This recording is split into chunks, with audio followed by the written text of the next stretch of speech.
ये अब तक की कार्यप्रणाली में और अब तक के समय में सरकार ने ऐसा कुछ क्या खास किया कि समाजवादी पार्टी के समय को और समाजवादी सरकार को इनसे अलग समझा जाए और इनको अच्छा समझा जाए? सर, पहला सवाल तो मेरा यही है।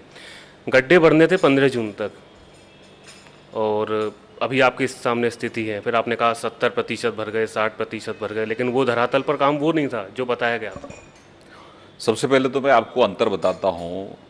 समाजवादियों ने अपनों और अपने के लिए काम किया, ये सरकार सबके लिए काम कर रही है। बिजली के क्षेत्र में वह अपने और अपनों तक सीमित रहते थे। मुख्यमंत्री आवास, मुख्यमंत्री निवास या उनके चचा जान से आगे नहीं बढ़ते थे वो। हमारी सरकार ने 18 घंटे गांव को, 20 घंटे तहसील को और 24 घंटे जिला मुख्यालय को बिना किसी भेदभाव के बिजली देने का काम किया है। और हमने सबसे पहले जो लोगों की समस्याएं थी चचा जान से आगे, उन समस्याओं को सुलझाने का भी काम किया है। क्योंकि अनियमितताएं थीं, उनमें हम योजनाएं लेकर आए।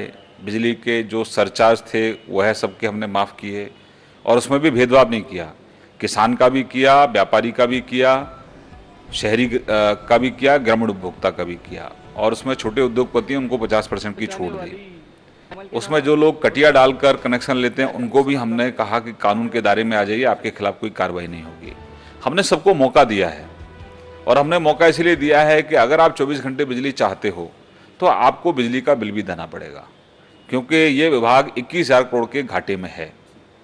और एक प्रस्ताव होता है कि आप बिल बढ़ा दो, पैसा टैरिफ बढ़ा दो। दूसरा है कि बिजली चोरी रोककर ईमानदार उपभोक्ताओं को कहीं ना कहीं सहयोग करो। बिल बढ़ाने का नुकसान तो उसी को होता है वो जो बिल देता है। तो हम एक यहाँ आदत बनाने की कोशिश कर रहे हैं। हमारी सरकार की मंशा है कि 19 तक हमारा लक्ष्य तय किया है कि हम सबको 24 घंटे बिजली देंगे। हमारे मुख्यमंत्री जी ने कहा है कि जिन फीडरों पर बिल अच्छा आएगा, रेवेन्यू कलेक्शन अच्छा आएगा, 10% से कम वहाँ लाइन लॉस होगा, 12 घंटे में हम समीक्षा करेंगे और अगले 24 घंटे में 24 घंटे बिजली देना शुरू करेंगे। तो ये ईमानदार उपभोक्ताओं की हमारी एक पहल है। दूसरा, आप गड्ढों की बात कर रहे हैं। 15 साल तक जिन्होंने गड्ढे खोदने का काम किया और वह 100 दिन के अंदर हमसे अपेक्षा करते हैं कि हम सभी गड्ढों को भर दें। निश्चित रूप से हमारी सरकार को जनता बधाई दे रही है। आप जैसे लोगों को भी सरकार को शाबाशी देनी चाहिए कि कम से कम इच्छा शक्ति तो दिखाई काम को पूरा करने की। ठीक है, जो 100% तक वो हम उसमें सफल नहीं हुए, लेकिन बहुत हद तक हम उसमें सफल हुए और बारिश के बाद उसमें आगे की कार्रवाई भी हम लोग करेंगे। जिन फीडर हम जो कह रहे हैं वो हम कर भी रहे हैं। अखिलेश यादव कहते हैं कि आप लोग बोलते हैं उन्होंने विकास नहीं किया, लेकिन जब आप लखनऊ से मथुरा जाते हैं, लखनऊ से दिल्ली जाते हैं, तो आप उसी एक्सप्रेसवे से होकर निकलते हैं जो अखिलेश यादव सरकार ने बनाया था। उसी विकास पर आपकी गाड़ी चलती है। तो अखिलेश जी ने यहाँ अगर रास्ता ये रोड बनाया है तो एहसान थोड़ी किया है, जनता ने उनको मैंडेट दिया था। अब वो एक ही जो उन्होंने रास्ता बनाया है, रोड बनाया है, उसी का गान करते हैं। केंद्र सरकार हर साल 10,000 किलोमीटर रोड बनाने का काम कर रही है। श्रीमान अखिलेश यादव जी, आप एक रोड आपने बनाया उसका ढोल पीट रहे हैं और उस पर भी अनियमितताएं कितनी हैं, कितना आपने करप्शन किया है। अभी तो शुरुआत है, आपने जल्दबाजी में आपने उसको चालू कर दिया। आप लखनऊ से जाएंगे आगरा तक और दिल्ली तक, तो अगर आपको कहीं जो आवश्यकताएं हैं ज़रूरत की चीज़ों की वो भी आपको नहीं मिलती हैं। आपको कहीं टॉयलेट जाना है तो उसकी कोई सुविधा नहीं है। तो आपने जल्दबाजी में ये सब काम किए। तो आपने पहली बात तो ये कोई एहसान नहीं किया सड़क बनाकर, लेकिन जो गांव में और शहरों में पूरे प्रदेश में जो गड्ढे करने का काम किया, अगर इसकी जिम्मेदारी आप लेते हो लखनऊ और आगरा एक्सप्रेस वे की, तो जो गड्ढे खोदे हैं उन गड्ढों की जिम्मेदारी भी तो आपको लेनी होगी। ठीक है सर, लेकिन अब हम एक सवाल आगे बढ़ते हैं, आखिरी सवाल कर लेते हैं, क्योंकि अब सरकार को कुछ समय बीत चुका है। एंटी रोमियो का आपका जो स्क्वाड बना था उस पर भी विपक्ष ने सवाल उठाए, कुछ हद तक देखा गया, कुछ लोगों को परेशान भी किया गया। तो इसको सुधार के लिए आप लोग क्या समीक्षा करने वाले हैं? देखिए, बेटियां सबकी साझा होती हैं। चुनाव से पहले महिला सुरक्षा उत्तर प्रदेश में एक बड़ा मुद्दा था। हमारी सरकार उसके लिए प्रतिबद्ध थी कि बहन बेटियां स्कूल ठीक से जा पाएं। हालात ऐसे थे कि स्कूल भी नहीं जा पाती थी बेटियां, कॉलेज भी नहीं जा पाती थी।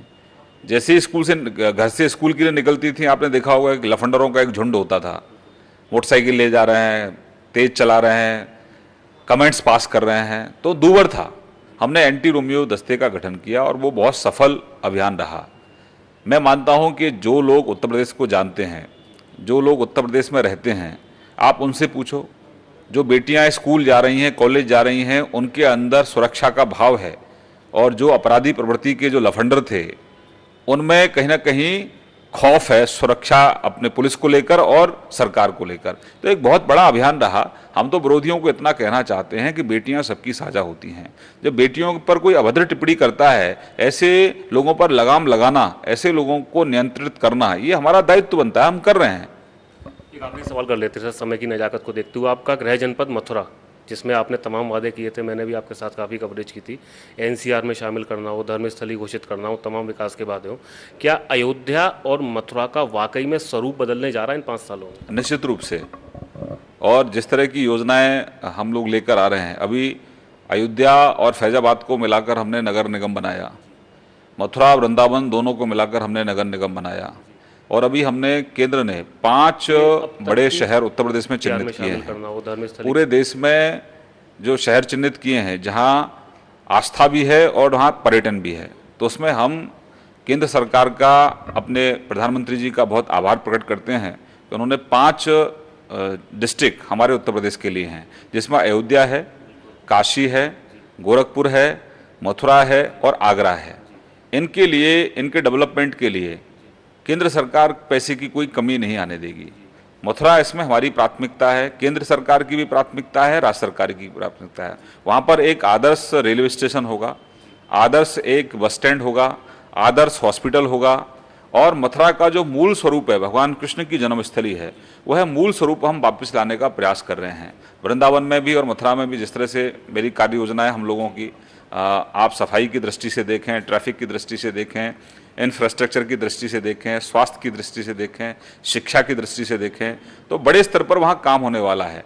मथुरा हमेशा से उपेक्षित रहा, मथुरा की तरफ किसी का ध्यान नहीं गया। तो हमारी सरकार का, केंद्र का, राज्य का पूरा फोकस है कि ब्रज 84 कोस का चहुमुखी विकास, और उसके लिए हम काम भी कर रहे हैं। अभी देखा आपने कि करीब करीब 4600 करोड़ की योजना है जो सिर्फ सड़कों के लिए है। पूरे मथुरा वृंदावन की सड़कें हैं जो नेशनल हाईवे हैं, उनके साथ जोड़ने का हम लोग काम करेंगे।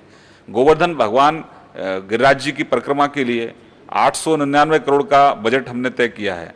गिरिराज जी की परिक्रमा के चारों तरफ रिंग रोड का निर्माण हम लोग करेंगे, और वहाँ सभी जो मूलभूत आवश्यकताएं हैं कि जो हृदय है वो सनातन रहे और जो सुविधाएं वो विश्व स्तर की लोगों को मिले पूरे ब्रिज के अंदर। तो अभी उस पर हमने काम शुरू किया है। परिणाम